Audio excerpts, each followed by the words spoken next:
எல்லா தமிழ் மக்களுக்கும் என்னுடைய வணக்கம். இன்றைக்கி நான் உங்கள் கூட ஷேர் பண்ண போகிறது ரொம்ப ஸ்வீட்டாக இருக்கிற டேஸ்டியாக இருக்கிற பைனாப்பிள் பாயசத்தோட ரெசிபி தான். அதுக்காக ஒரு மீடியம் சைஸில் இருக்கிற நல்ல இனிப்பாக இருக்கிற புளிப்பு இல்லாத நல்ல கலராக இருக்கிற ஒரு பைனாப்பிள் பார்த்து எடுத்துக்கோங்க. நல்ல க்ளீனாக ஃபுல்லாக தோல் எடுத்ததுக்கப்புறம் இதே மாதிரி சின்ன பீஸாக கட் பண்ணி ஒரு கடாய்க்குள்ளே மாற்றியிருக்கு. ஒரு கப் அளவுக்கு சர்க்கரை நான் இதுக்குள்ளே சேர்த்துருக்கு. நல்ல இனிப்பாக இருக்கிற பைனாப்பிளாக இருந்தால் ஒரு கப் அளவுக்கு சர்க்கரை தாராளமாக இருக்கும். இது கூடவே 2 கப் அளவுக்கு தண்ணி கூடி நான் இதில் ஊற்றியிருக்கு. நம்ம இது வேக வைக்க போகிறேன். நல்லா வேகணும். அது வரைக்கும் நம்ம ஸ்டவ்வில் மூடி வச்சுக்கலாம். அடுத்தது செவ்வரிசி 1/4 கப் அளவுக்கு நமக்கு தேவைப்படுது. 1 டேபிள் ஸ்பூன் கொஞ்சம் அதிகமாக எடுத்தாலும் பரவாயில்ல. நல்லா கழுக்கி நம்ம இது கொஞ்சம் நேரம் ஊற வச்சதுக்கப்புறம் வேக வச்சுக்கலாம். நான் இதுக்குள்ளே 1 கப் அளவு தண்ணி கூடி சேர்த்து 1/2 மணி நேரம் அங்கே ஊற வச்சுருக்கேன். அதுக்குள்ளே நம்ம பைனாப்பிள் கொதிக்க ஆரம்பிச்சிருக்கு. இடையில ஓப்பன் பண்ணி பாருங்கள். நல்லா கொதிக்க ஆரம்பிக்கும் போது இதே மாதிரி தீ கம்மி பண்ணி இல்லை மீடியம் ஃப்ளேமில் வச்சுட்டு மூடி வச்சுக்கோங்க. பைனாப்பிள் நல்லா வேகணும். அதுக்கு தகுந்த மாதிரி தீ அட்ஜஸ்ட் பண்ணி வேக வச்சுக்கோங்க. அதுக்குள்ளே நம்ம செவ்வரிசி கொஞ்சம் ஊறி இருக்கு. நான் இப்போ இது கொதிக்க விட்டுருக்கு. பாருங்கள், முக்கால்வாசி வெந்திருக்கு.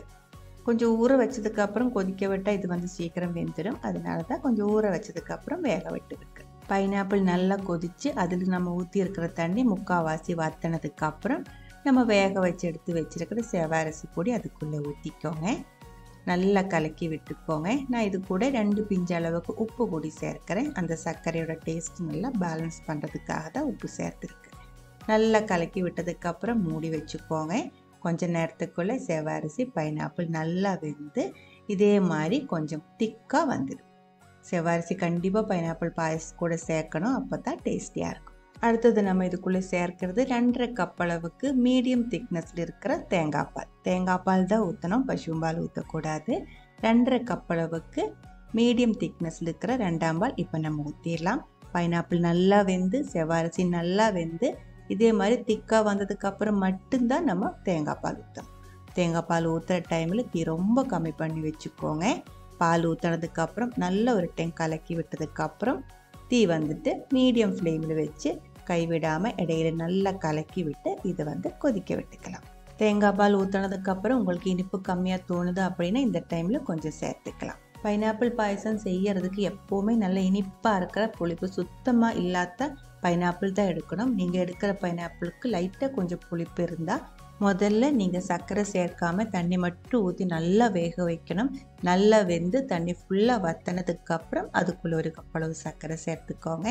அந்த சர்க்கரை அந்த சுகர் சிரப்பில் மறுபடியும் பைனாப்பிள் நல்லா வெந்து அதோட புளிப்பு ஃபுல்லாக போய் நல்லா இனிப்பாக கிடச்சிடும். அதுக்கப்புறம் நீங்கள் தேங்காய் பால் ஊற்றிட்டு இப்போ செய்கிற மாதிரியே செஞ்சுக்கலாம்.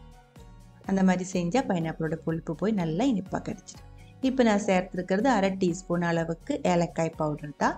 ஏலக்காய் பவுடர் சேர்த்து 2ஆம் பால் நல்லா கொதித்து இதே மாதிரி திக்காக வந்ததுக்கப்புறம் தீ கம்மி பண்ணி வச்சு 1 கப் அளவுக்கு நல்லா கட்டியாக இருக்கிற தேங்காய் பால் கூடி இப்போ நான் ஊற்றியிருக்கேன். இந்த கட்டியாக இருக்கிற தேங்காய் பால் ஊற்றி கலக்கி விட்டதுக்கப்புறம் உடனே தீ ஆஃப் பண்ணிக்கோங்க. கொதிக்கக்கூடாது. இல்லை நீங்கள் தீ ஆஃப் பண்ணதுக்கப்புறம் கூடி 1ஆம் பால் ஊற்றி மிக்ஸ் பண்ணி எடுத்துக்கலாம்.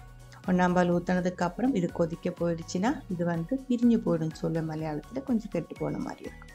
தீ ஆஃப் பண்ணதுக்கப்புறம் நான் இதில் 1/4 கப் அளவுக்கு நெய், 1/4 கப் அளவுக்கு கேஷ்யூ நட்டு, கொஞ்சம் ரைசின்ஸ் இதெல்லாம் சேர்த்து வறுத்து அது கூடி நம்ம பாயசம் கூடி சேர்த்து மிக்ஸ் பண்ணிடலாம். ரொம்ப சிம்பிளாக ரொம்ப ஈஸியாக செஞ்செடுக்க முடியாத வெரைட்டியாக இருக்கிற ஒரு பாயசத்தோட ரெசிபி தான் இது. பிடிச்சிருந்தா கண்டிப்பாக ட்ரை பண்ணி பாருங்கள். அதுக்கப்புறம் உங்களோட கமெண்ட்ஸ் எல்லாம் சொல்லிடுங்க. இந்த சமையல் பிடிக்கிற ஃப்ரெண்ட்ஸுக்கு மறக்காமல் ஷேர் பண்ணி விட்டுக்கோங்க. இங்கே இது வரைக்கும் நம்ம சேனலுக்கு கொடுத்துட்டு இருக்கிற சப்போர்ட்டுக்கு ரொம்ப ரொம்ப நன்றி. உடனே பார்க்கலாம் இன்னொரு ரெசிபியோட. அது வரைக்கும் வணக்கம்.